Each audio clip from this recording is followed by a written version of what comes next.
Assalamualaikum warahmatullahi wabarakatuh. Welcome back to my channel. Balik lagi dengan aku, Eliana. Yeay! Di video kali ini aku mau sharing seputar Mommy Life Like. Mau bahas tips berhasil lepas popok ataupun pampers ataupun diapers pada anak kita sambil kita melakukan toilet training nih. Tapi sebelumnya disclaimer dulu ya. Di video ini aku bener-bener sharing versi aku pribadi yang aku terapin ke anak-anak aku. Dan alhamdulillah tips ini tuh selalu berhasil ya. Mulai anakku yang pertama sampai ke anak aku yang kedua ini. Disclaimer sekali lagi bahwa ini berhasil di anak-anak aku tapi belum tentu berhasil di anak-anak bunda-bundi ya. Jadi kalian boleh aja ikutin tips dari aku ini, tapi juga boleh kalaupun punya versi yang lain.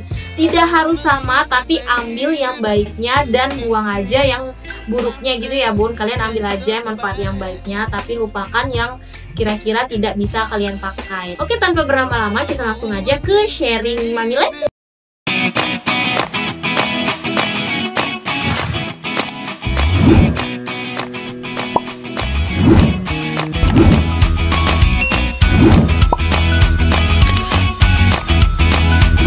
Sebenarnya kapan sih waktu yang tepat untuk anak lepas dari popok dan belajar untuk menggunakan toilet ataupun toilet training? Tidak pernah ada jawaban yang pasti akan hal ini. Tentunya tidak akan selamanya kan anak itu terus-terusan memakai popok untuk menampung air pipisnya dan juga kotorannya. Tapi untuk membantu anak mulai menggunakan celana dalam dan tidak menggunakan popok lagi, itu pastinya bukan pekerjaan yang mudah dong. Menurut sebuah studi baru dari American Academy of Pediatrics, orang tua di Amerika percaya bahwa anak bisa mulai melepas popok itu pada usia 18 bulan sampai dengan 24 bulan. Tapi tergantung lagi dari kesiapan mental dari masing-masing sih. Sementara waktu terbaik untuk mulai menggunakan toilet training adalah secepat mungkin ya bun. Sebenarnya tidak ada batasan atau patokan mulai bisa untuk toilet training itu kapan, tapi kembali lagi ke kesiapan si anak dan juga orang tua. Teruntuk diriku yang notabene dari mulai anak-anak aku itu brojol sampai anak aku itu cukup, aku itu kan selalu menggunakan popok 24 jam. Bayangkan, itu pastinya punya kekhawatiran tersendiri, bakalan susah untuk mengajarkan lepas popok ataupun toilet training pada anak-anak aku. Perlu diakui memang untuk belajar lepas popok ini sendiri itu tuh memang tidak mudah ya bun, tapi bukan berarti tidak mungkin kan untuk dilakukan oleh anak-anak kita dan juga oleh orang tuanya. Tapi memang sih menurut aku pribadi untuk mengajarkan anak lepas popok ini tuh menurut aku lebih gampang dilakukan oleh para bunda yang notabene itu stay di rumah kayak gitu loh, bukan yang working mom. Karena untuk working mom sendiri lebih kesulitan untuk mengatur waktunya gitu. Karena pertama dia otomatis sudah nggak standby dengan anaknya, ada kayak babysitternya atau neneknya atau keluarganya yang membantunya gitu. Jadi itu tidak bisa 24 jam mengawasi anak-anaknya untuk belajar melepas pampers ataupun toilet training kayak gitu. Tapi sekali lagi tidak mudah dilakukan itu bukan berarti tidak mungkin untuk dilakukan ya kan. Bisa aja melalui kayak video call ngingatin ke keluarganya, kayak misal untuk pipis, untuk buang air, untuk lepas pampers. Yang pastinya itu tuh balik lagi ke para bunda-budi sih yang lebih mengerti situasi dan kondisi di lapangan itu. Seperti tips untuk berhasil lepas popok sambil toilet training dari sejak dini. Pertama dan paling utama tentunya pastikan mental si anak dan juga orang tua, terutama si ibu itu sudah siap terlebih dahulu.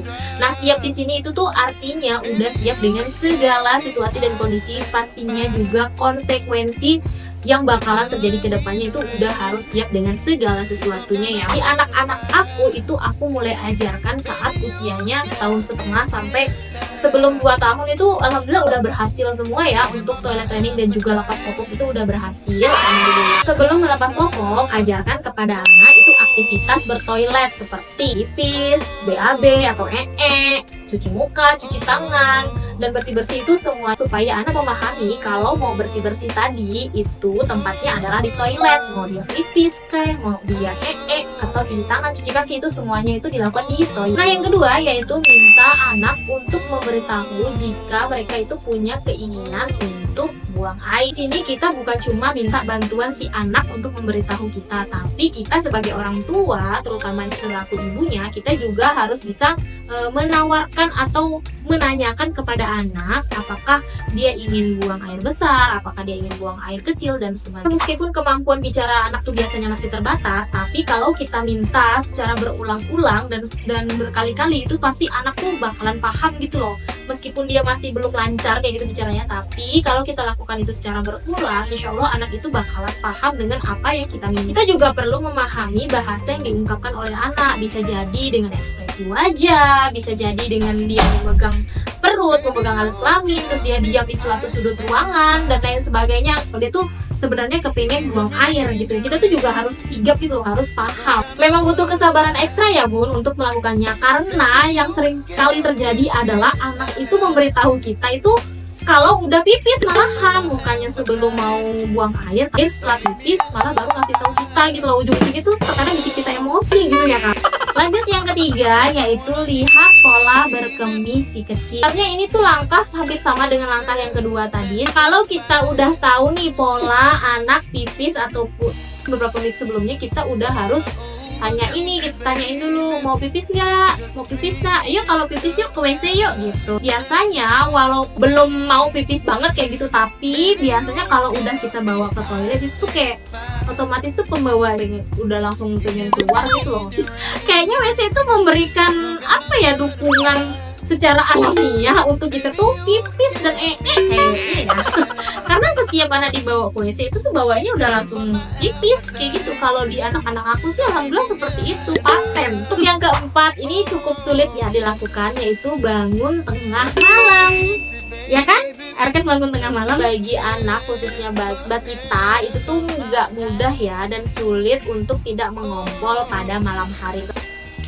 Nah, sekedar informasi, aku itu udah mulai sounding itu di usia 18 bulan, tapi aku bener-bener melakukannya itu di usia itu 23 bulan. Tapi itu tuh berhasil dilakuin semuanya itu tuh pada saat 2 tahun kurang 2 minggu atau 3 minggu. Caranya yaitu dengan mengajarkan anak untuk pipis sebelum tidur malam. Untuk selalu pipis sebelum tidur malam, sikat gigi dan cuci muka, cuci tangan, cuci kaki sebelum tidur. Itu udah harus kita ajarkan sedari kecil. Jangan biasakan untuk minum sambil tidur gitu loh moms. Kalau di malam hari yang dibilang jangan loncat-loncat, jangan lari-lari, itu tuh bener kalau sebelum tidur, karena tuh bakalan menggugah untuk pipis gitu loh. Jadi kalau bisa itu tuh dihindari. Pastinya ajarin anak untuk siap bangun tengah malam untuk pipis. Itu benar-benar membutuhkan kerjasama antara si anak dan juga orang tuanya. Nah, biasanya anak itu justru rewel karena pas tengah malam itu kan pas lagi ngantuk-ngantuknya, dia tuh nggak mau bangun. Atau justru sebaliknya, dia bangun kemudian pipis, habis itu tidak mau tidur dan justru orang tuanya jadi ikutan begadang. Nah, tips dari aku itu, aku tuh cara mengajarkan anak pas malam, aku selalu ngajarin untuk pipis terlebih dahulu sebelum tidur. Aku itu bangun dalam satu malam itu bisa 2 kali. Jam 12 malam itu selalu aku bangunkan untuk pipis. Dia nggak mau bangun, biasanya itu langsung aku gendong ke toilet. Pokoknya kita kasih kayak sounding gitu sebelum dia tidur, nanti kita pipis ya pas tengah malam, kita pipis di WC ya, bawa ke WC. Nah terus aku bukain celananya, itu otomatis bakalan pipis dengan sendirinya gitu loh. Aku juga nggak ngerti, tapi itu sepertinya sudah alamiah ya kayak gitu. Pastinya diperlukan kerjasama antara suami dan istri ya, sekitar jam 4 subuh atau jam 3 subuh, tergantung dari tergantung dari kondisi si anak lah. Aku bawa ke toilet lagi untuk pipis. Nah biasanya aku tuh gantian sama suami. Kalau misalnya aku yang tengah malamnya, nah suami aku yang pas subuhnya kayak gitu. Tips yang terakhir yaitu jangan lupa beri penghargaan.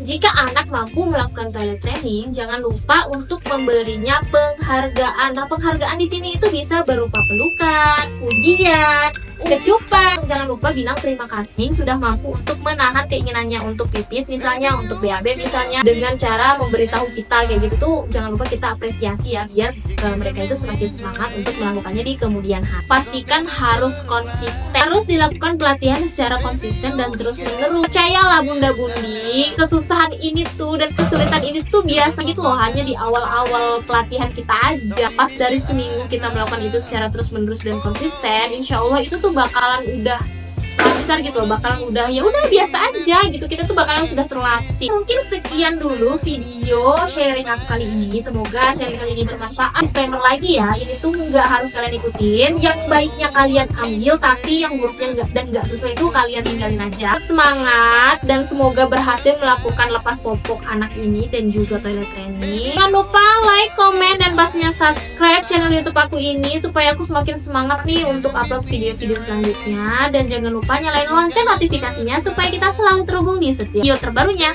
Bye bye, assalamualaikum warahmatullahi wabarakatuh.